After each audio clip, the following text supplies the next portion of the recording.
Rivé à la demande des autorités de la transition malienne de 2012, pour lutter contre le terrorisme, les forces armées impérialistes françaises vont quitter le Mali sans l'accord du gouvernement malien.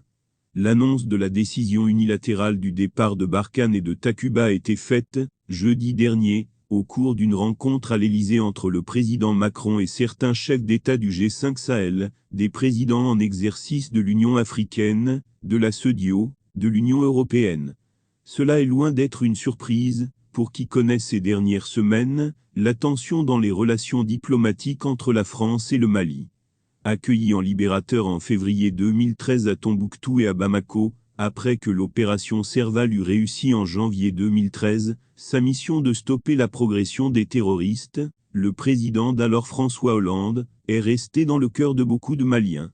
En reconnaissance au président français et du sacrifice des soldats français, des Maliens ont donné à leurs enfants le nom de François Hollande. Un monument a été construit à Konna en la mémoire de Daniel Boiteux, premier soldat tombé sur le théâtre d'opération. Mais avec son successeur, un va-t-en-guerre, un nostalgique de la colonisation, il a détruit ce capital de confiance, qu'il y ait désormais français et maliens. Les diatribes et les insultes du président Emmanuel Macron et ses ministres des Armées Madame Florence Parly et des Affaires étrangères Jean-Yves Le Drian à l'encontre des autorités de la transition n'étaient pas de nature à entretenir un bon climat entre la France et le Mali. Finalement, elles ont sonné le glas du départ de Barkhane et de Takuba du Mali, deux forces armées étrangères, engagées dans la lutte contre le terrorisme au Mali, et dans le Sahel. Après 9 ans de lutte contre le terrorisme au Mali, avec un bilan jugé mitigé par la grande majorité de Maliens, le président français Emmanuel Macron vient de prendre la décision unilatérale de retirer les forces Barkhane et Takuba au Mali sans demander l'avis des autorités maliennes.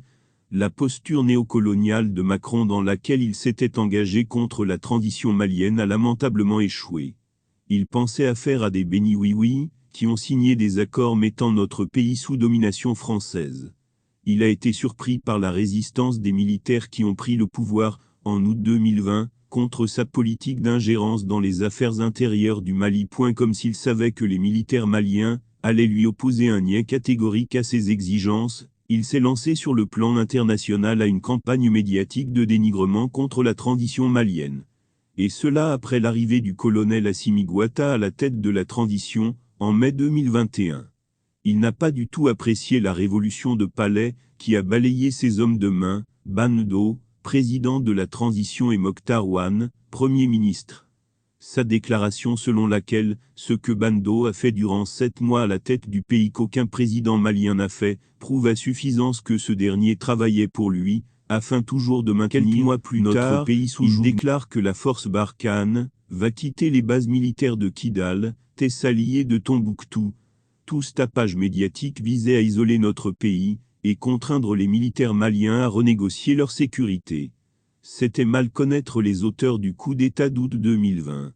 Animés par la volonté de tisser des relations bilatérales avec les autres pays, ils ont donné du fil à retordre à Emmanuel Macron, qui ne souhaitait pas que notre pays recherche d'autres partenaires. Cette attitude du président français a été mal accueillie par la population malienne.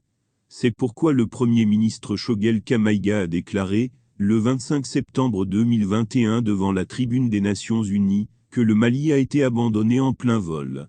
Et toujours pour enfoncer le clou, il prétend avoir la certitude que les militaires maliens ont fait appel à des mercenaires russes du groupe Wagner pour protéger leur pouvoir, lutter à leur place et piller les ressources naturelles du Mali. Jusqu'à présent, il n'a pas pu établir la preuve que des mercenaires russes sont sur le sol malien. Peine perdue. Aussi, est-il passé par les organisations africaines et européennes pour prendre des sanctions inhumaines, injustes et illégales contre le Mali. Le président Macron assume maintenant que les militaires maliens ont la tête sur les épaules. Et leur patriotisme a résisté au plan machiavélique de Macron de faire de notre pays une autre colonie. Il a échoué sur tous les plans dans sa tentative d'isoler le Mali. Cet échec met fin à la nostalgie coloniale qu'il comptait revivre sur le sol malien en entendant de mettre le cap sur les autres pays de l'Afrique francophone. Cet échec est perçu à Paris comme une perte de l'influence française et une perte de son prestige sur le plan international.